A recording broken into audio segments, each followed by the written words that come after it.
président de la République est arrivé ce vendredi à Columbia University de New York. Professeur Alpha Condé y a tenu une conférence débat. L'événement a enregistré la présence de plusieurs étudiants étrangers et guinéens des États-Unis d'Amérique ainsi que d'autres personnalités. Compte rendu, Sanasi Keita.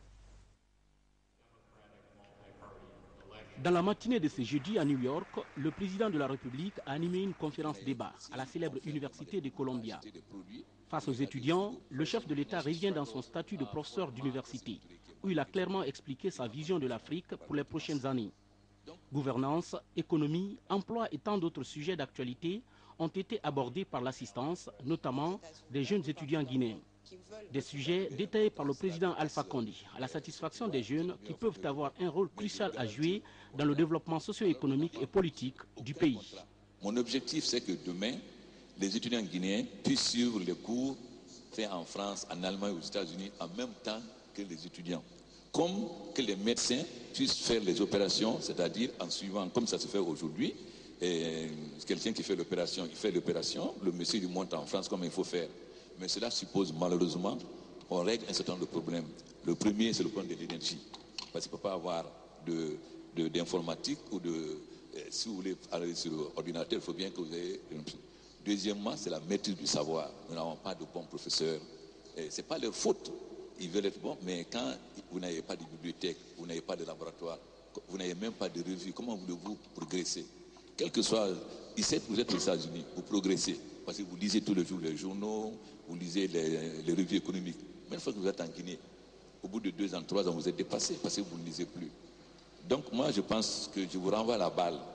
Qu'est-ce que les étudiants guinéens qui sont à l'extérieur, qu'est-ce qu'ils peuvent faire pour amener des gens comme Bill Gates à nous donner des ordinateurs, à nous donner d'autres systèmes, etc., à nous envoyer des livres, etc., à nous abonner les universités aux revues. Parce que nous n'avons pas suffisamment de moyens aujourd'hui. Mais Bill Gates peut donner 1 million de micro-ordinateurs à la Guinée. Donc vous devez être les ambassadeurs de la Guinée, près des fondations, pour dire nous avons du retard dans tel domaine, nous avons du retard dans tel domaine, comment on peut nous aider. Le chef de l'État a en plus brièvement présenté aux étudiants les mesures d'accompagnement mises en place par son gouvernement pour la création d'entreprises en Guinée, mais aussi celle d'inciter les cadres guinéens de l'étranger à rentrer au pays pour apporter leur part de contribution à l'édification de notre nation. Un Guinéen, si vous venez en Guinée aujourd'hui, c'est comme si on recevait un assistant technique américain. Donc mon objectif, c'est de faire revenir la plupart des cadres guinéens. C'est que tout le monde ne viendra pas. Nous avons nommé beaucoup de cadres guinéens de l'extérieur. On est en train d'encore nommer Salam Diallo de Boston, beaucoup d'autres. Mais il y en a qui acceptent de rentrer maintenant sans qu'il y ait des salaires énormes, mais d'autres n'accepteront pas si nous n'avons pas un accord qui leur permet de toucher un salaire. Mais moi, je vous dis aujourd'hui, vous n'aurez aucun obstacle si vous voulez faire des projets en Guinée, si vous voulez trouver des partenaires, vous n'aurez aucun obstacle. Cette conférence débat, ici à Columbia University de New York, animée par le président Alpha Condé, a été l'occasion pour l'ensemble des étudiants, et particulièrement guinéens, de connaître la vision de leur président et les grands chantiers en cours dans notre pays. Essayer de changer les choses réellement. Maintenant, c'est vrai que les gens pensent que ça prend du temps, mais c'est normal que ça prenne du temps. Moi, je pense que la Guinée était dans le trou profond. Même aux États-Unis, on a vu ce qu'Obama est en train de faire. Peut-être que tout le monde n'est pas content de ce qu'il fait, mais ça prend du temps. Même dans le pays le plus développé du monde. Donc en Guinée, je pense qu'accordons-lui un peu plus de temps pour voir vraiment les résultats de ce qu'il est en train de poser actuellement. Donc je pense qu'il ne faut pas critiquer, on peut critiquer, mais ne pas critiquer juste pour critiquer. Critiquer et proposer des solutions. Et puis avoir confiance, avoir foi en l'homme, je pense. J'ai foi en lui et j'espère qu'il ne décevra pas mes attentes. La question de l'intégration de la Guinée dans la zone UEMOA a été évoquée par une étudiante. Sur ce sujet, le président de la République a promis une grande concertation avec le peuple de Guinée. Mais une fois que les effets du développement se feront sentir. Professeur Alpha Condé a ensuite pris part à un déjeuner d'affaires avec des investisseurs étrangers ayant des intérêts en Guinée et différents chefs d'entreprise qui cherchent également à développer leurs affaires dans le pays. En milieu d'après-midi, le chef de l'État s'est entretenu au siège des Nations Unies avec son homologue de la République de Hongrie. Une rencontre qui a permis au professeur Alpha Condé et au président Smith d'évoquer des relations bilatérales en vue de renforcer l'axe de coopération Conakry-Budapest. Le président hongrois a promis non seulement aider la Guinée, mais aussi aider les peuples africains, puisque nous avons les mêmes raisons. Il s'est avéré qu'au Conseil de sécurité, c'est beaucoup plus les grandes puissances.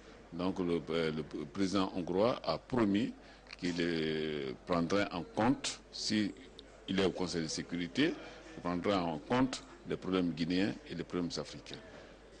Ce vendredi 23 septembre, le président de la République interviendra à la tribune de l'ONU dans le cadre des travaux de la 66e Assemblée générale des Nations unies. Bon séjour au professeur Alpha Condé dans le pays de l'oncle Sam. Le Premier ministre a reçu ce vendredi la délégation d'une banque chinoise. Elle cherche à s'investir en Guinée pour le développement de nos infrastructures. Compte rendu à des camarades.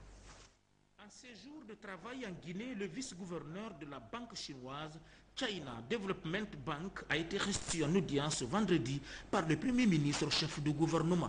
Cet établissement bancaire chinois est à la recherche d'investissements en Guinée dans les secteurs des mines, de l'économie, de l'agriculture et des infrastructures.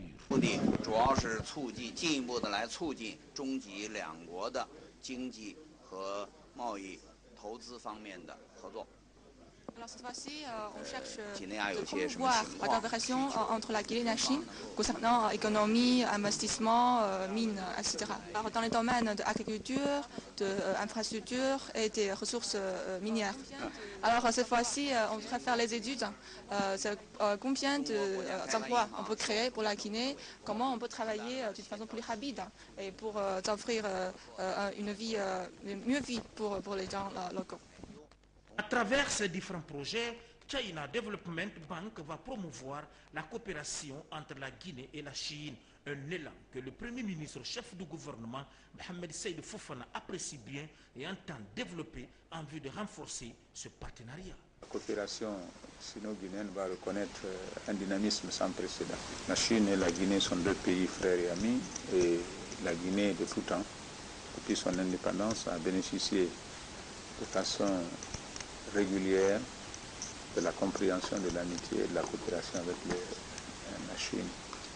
Donc nous ne sommes pas surpris de voir que non seulement les sociétés chinoises s'engagent à investir en Guinée, mais que ces sociétés sont accompagnées par les institutions, et surtout financières, de la Chine. La façon pragmatique, réaliste et je dirais même méthodologique avec laquelle cet accompagnement est en train de se mettre en place. Les études, la planification, la mise en place d'équipes d'experts, tout cela nous rassure que ce partenariat sera vraiment un partenariat fructueux et il est appelé à réussir. Il reste à souhaiter que tout cela se mette en place rapidement pour que nos deux pays et les entreprises qui sont impliquées commence à engranger les fruits de cette coopération. Le gouvernement guinéen a entrepris un vaste programme de réforme et très certainement lors de vos entretiens avec les différents départements, il vous a été dit quelle était la consistance de ce programme de réforme à tous les niveaux.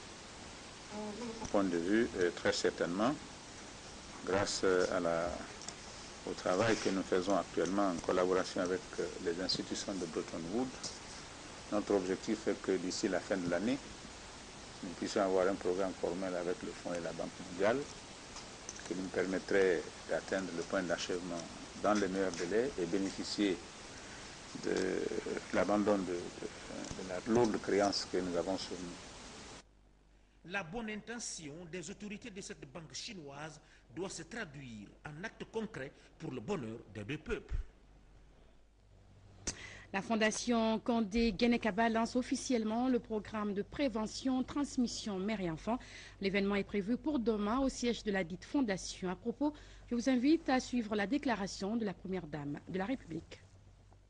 La Fondation Condé Guénékaba pour la promotion de la santé maternelle et infantile dirige un vaste programme d'amélioration de la qualité de vie des couches vulnérables en Guinée. C'est pour cela que la prévention de la transmission mère-enfant du VIH-Sida reste l'une des principales préoccupations de la FCDK Prosme. Elle œuvre en effet à ce qu'en Guinée, aucune femme ne meure en donnant la vie, qu'aucun enfant ne naisse avec le VIH. En effet, la séroprévalence du VIH chez les femmes enceintes reçues en consultation prénatale était de 2,5% en 2008 et de 3% en moyenne dans les sites PTME fonctionnels en 2010. Aujourd'hui, le VIH prend de plus en plus du terrain dans notre société. C'est pourquoi nous devons unir nos efforts à travers un leadership à la riposte à cette pandémie. J'encourage donc les femmes en âge de procréer de faire le dépistage systématique du VIH dans le but de protéger leurs nouveau-nés. Car notre vision à la Fondation est de permettre aux mamans de donner la vie, mais surtout de rester en vie. Je lance donc un appel au gouvernement, aux institutions, ONG et à toutes les bonnes volontés de se mobiliser pour lutter contre ce fléau du siècle. Ensemble, nous gagnerons le combat contre le sida. Voilà, juste après ce journal, nous vous proposons un entretien consacré au programme Prévention, Transmission Mères et Enfants de la Fondation Condé Guénékaba, un entretien réalisé par Mohamed Lamine Solano. Autre fait de cette actualité nationale, c'est la rencontre entre les émissaires de l'ADP, entendez l'Alliance pour le développement et le progrès, et les membres de la CENI. Ils ont discuté de plusieurs points, notamment la création d'un cadre de dialogue. Seydou Diallo. Ces acteurs politiques ont frappé ce matin à la porte de la CENI. Tous membres de l'Alliance pour le développement et le progrès, ils étaient venus rencontrer le président de l'institution chargée d'organiser les élections dans notre pays pour discuter de la mise en place d'un cadre de dialogue en vue de trouver une démarche consensuelle pour la finalisation de la transition. L'ADP a décidé donc de venir vous rencontrer pour évoquer avec vous certains sujets en dehors de toute passion et dans le seul intérêt de contribuer autant que possible à l'apaisement de notre pays pour que nous puissions non seulement aller à ces élections dans la plus grande quiétude sociale possible, dans la paix et la stabilité, mais aussi pour que nous posions les jalons pour le développement économique et social futur de notre pays, car tout ne se limite pas à ces élections. En réponse à cette démarche de l'ADP, le président de la CENI a salué l'initiative et exprimé la disponibilité de son institution à participer à tout dialogue pour le grand bien de la nation. Si je salue quelque chose, c'est cette ouverture d'esprit de votre alliance, c'est cette considération pour les autres. J'ai noté une chose, et c'est très important dans le débat politique actuel. Nous n'avons pas de problème de personne. Nous avons un problème avec une structure. L'exclusion ne mène qu'aux frustrations. Et les frustrations accumulées ne mènent qu'aux violences, soit verbales, soit physiques. Donc tant qu'on peut se passer donc de ce processus-là, je crois que nous n'avons pas de problème en Guinée de se parler, nous n'avons pas de problème de s'asseoir autour de la table pour discuter de nos problèmes en guinéen. Dans le cadre du dialogue politique, quand nous avons été sollicités, la CENI a toujours été présente. Si ce premier pas vers l'ouverture d'un dialogue pour la décrispation de la situation politique reste primordial, la définition d'un cadre de concertation avec l'implication de tous les acteurs s'avère nécessaire. Parlons à présent de la construction de la route 2x3 voie Tombo-Moussodougou, où de grands ouvrages sont en cours de réalisation, ce qui entraîne forcément des perturbations dans la circulation. Pour y remédier, le ministre d'État aux Travaux publics et aux Transports lance des plans de circulation provisoire. Pour la mise en place de ce dispositif, suivez ce reportage de Fatmata Samoura. Aménager le tronçon Tombo-Moussodougou à 2x3 voies, construire un échangeur, des passerelles et autres trottoirs entraînent de facto des nuisances aux usagers de la route.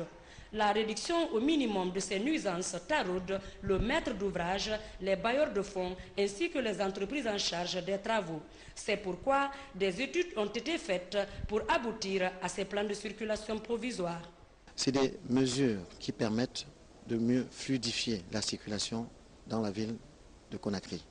Actuellement, nous constatons qu'il y a beaucoup de ralentissements, beaucoup d'embouteillages pour pouvoir rentrer dans la ville aux heures de pointe, notamment du matin ou du soir. Nous avons identifié des points critiques. Lesquels points, s'ils sont traités, vous permettre de mieux fluidifier la circulation. Nous sommes donc tout à fait contents de nous y associer et surtout de voir les mesures d'accompagnement et qui sont d'extrême importance pour l'opinion publique qui est préoccupée, c'est le moins qu'on puisse dire, des conséquences immédiates d'une réalisation qui aura des conséquences très positives dans l'avenir. Officiellement lancés ce vendredi 23 septembre, ces plans de circulation provisoire seront progressivement appliqués. Ils s'étendront sur la durée des travaux. Pour y parvenir, tous les acteurs impliqués dans l'exécution de ce projet doivent jouer leur partition. Pour rentrer à Kaloum, il y a 5 itinéraires. La sortie le soir, il n'y a que 2 itinéraires de sortie. J'invite tous les citoyens à être disciplinés.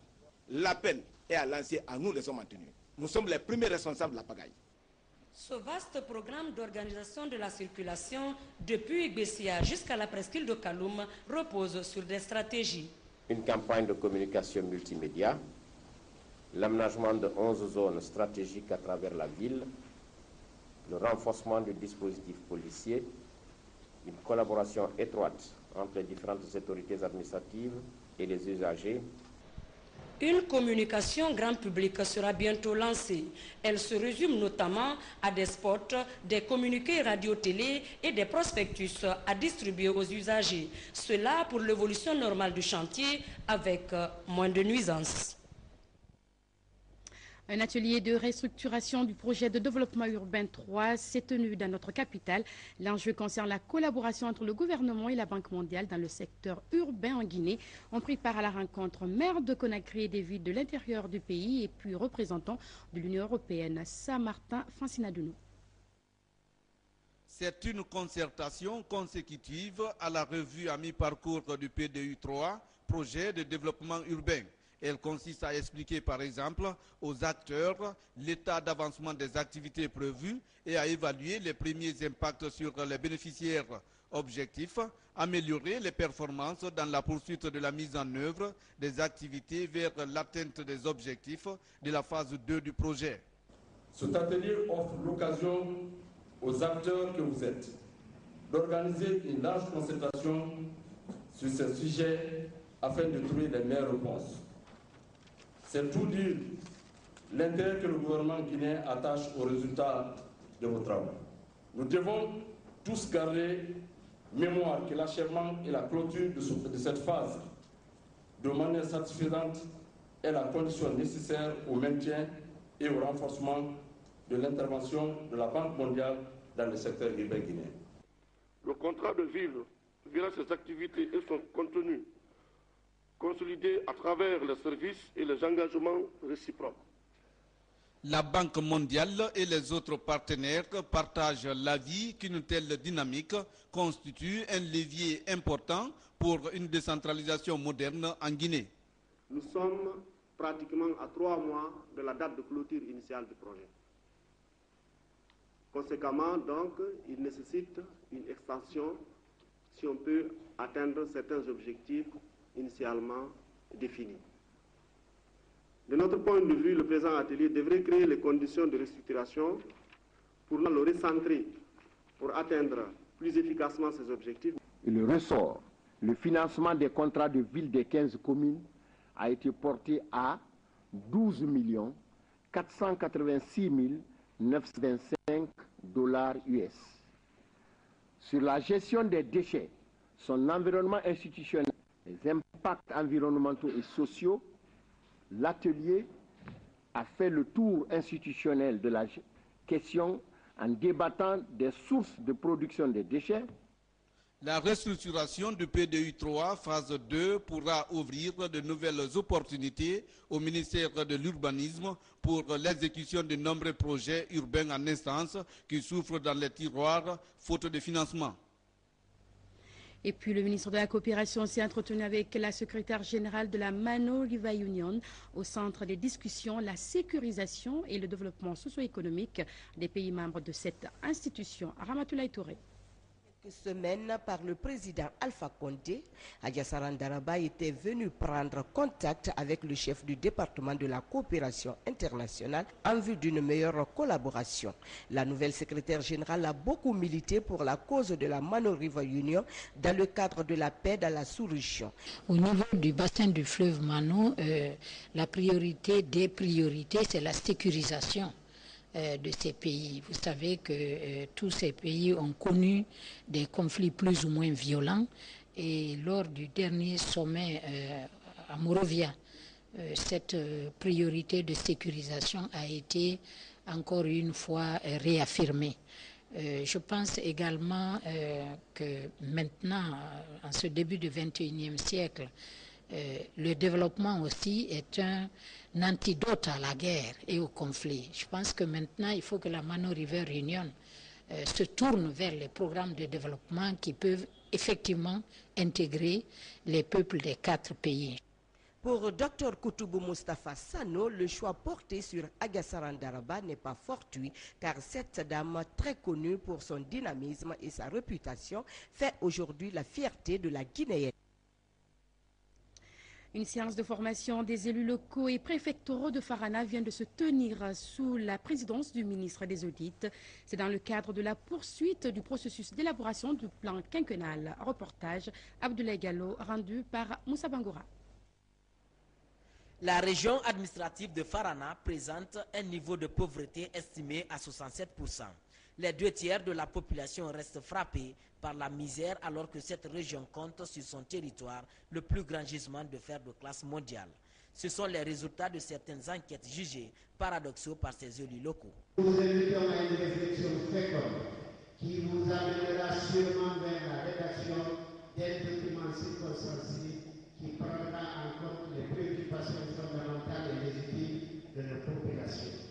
Au-delà de ce doivent contribuer à l'identification et à l'analyse des potentialités et priorités régionales, ainsi que les rôles de chaque acteur impliqué à quelque niveau que ce soit dans le processus. Il est attendu de ces travaux l'élaboration par les participants de projets d'amélioration des conditions de vie des populations de Farana dans les 5 années à venir, un exercice encouragé par le gouvernement. La Guinée doit rêver avec son président de la République. La Guinée doit rêver parce que nous avons géré notre pays pendant 52 ans. Nous devons tout faire pour que cet espoir placé en nous par les populations guinéennes, par la communauté internationale, parce que tout le monde entier s'est donné la main pour que la transition guinéenne ne bascule pas. Un discours rassurant, ce rendez-vous d'échange essentiellement consacré à la pauvreté touche l'une des préoccupations importantes des citoyens de Farana. C'est l'avis des élus locaux de cette région. À l'intérieur du pays, plus précisément à Boké, le projet tripartite d'amélioration de la production du riz et des légumes a apporté aux paysans de nouvelles techniques cultivables, notamment la pratique du repiquage et des variétés vietnamiennes au rendement très élevé. Toutefois, les paysans sont confrontés à de sérieux manques d'outillage. Fodé Camara. Ici à Kolaboui, précisément à Tarik Damaré, la promesse d'une bonne moisson s'affiche ça et là sur ces 48 hectares pleins de verdure. Et des tonnes de riz s'apprêtent à sortir des entrailles de la batteuse. Cette mini-révolution verte est le fruit du partenariat tripartite Guinée-Afrique du Sud-Vietnam. Dans ce partenariat, le pays de Nelson Mandela est le bailleur de fonds et le Vietnam, 2e pays exportateur du riz au monde, apporte son expertise technique à la Guinée. Les résultats obtenus sur les autres sites, notamment à Missira, à Mankonta et ailleurs, ont entraîné un engouement tel que toutes les populations de la Basse-Côte veulent bénéficier des techniques vietnamiennes.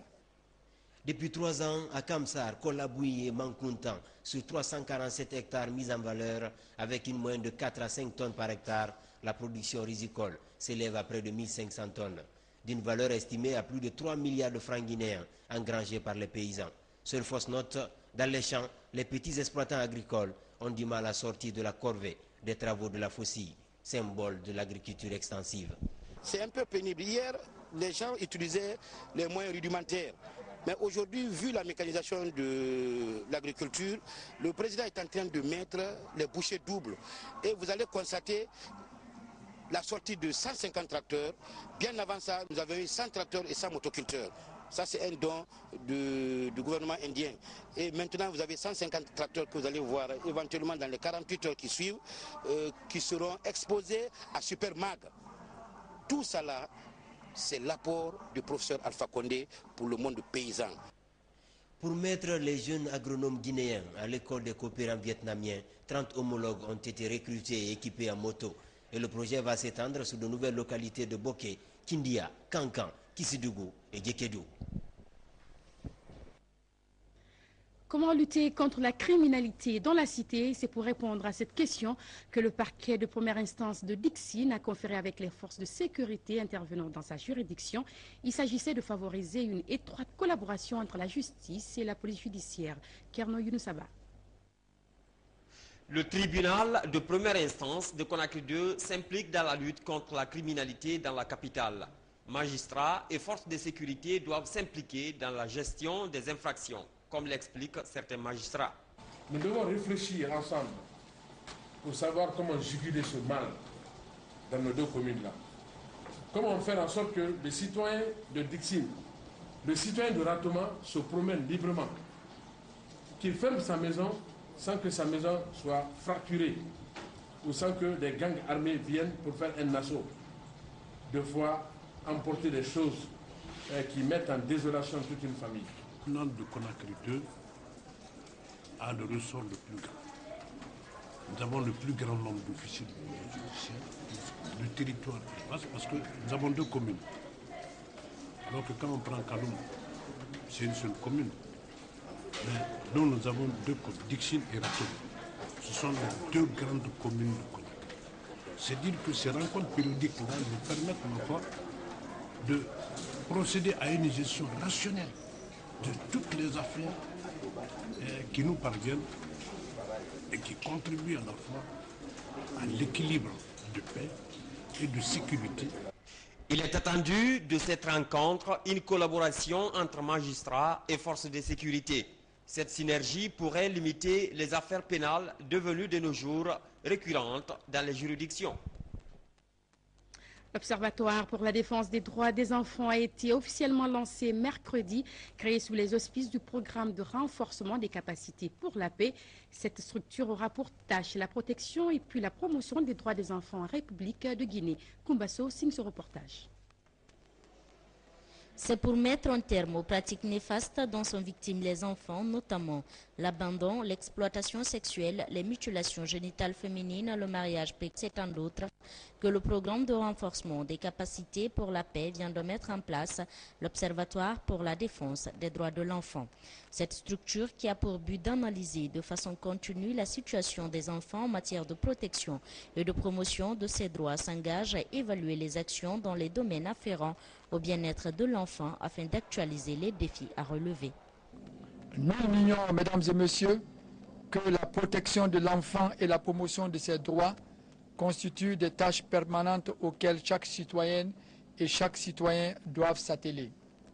De nos jours, plusieurs organisations nationales et étrangères ont placé au cœur de leur mandat la défense des droits de l'enfant comme la nôtre qui, depuis son établissement en Guinée, fait de la protection des droits des enfants comme son deuxième projet prioritaire après le projet de la sécurité humaine qui condense la paix et la sécurité. Reconfortés et rassurés par l'initiative, les partenaires se disent prêts à accompagner les actions de l'Observatoire pour la défense des droits de l'enfant. Le ministre de la Communication vous réitère son engagement d'œuvrer à vos côtés pour la mission si noble que vous vous êtes assignée. C'est pourquoi il met à votre disposition la direction genre équité de son département pour une large et fructueuse collaboration dans toutes les actions que vous entreprendrez. C'est un réel plaisir. Nous savons tous ce que votre observatoire a déjà fait, votre programme a fait pour la défense des droits de l'enfant.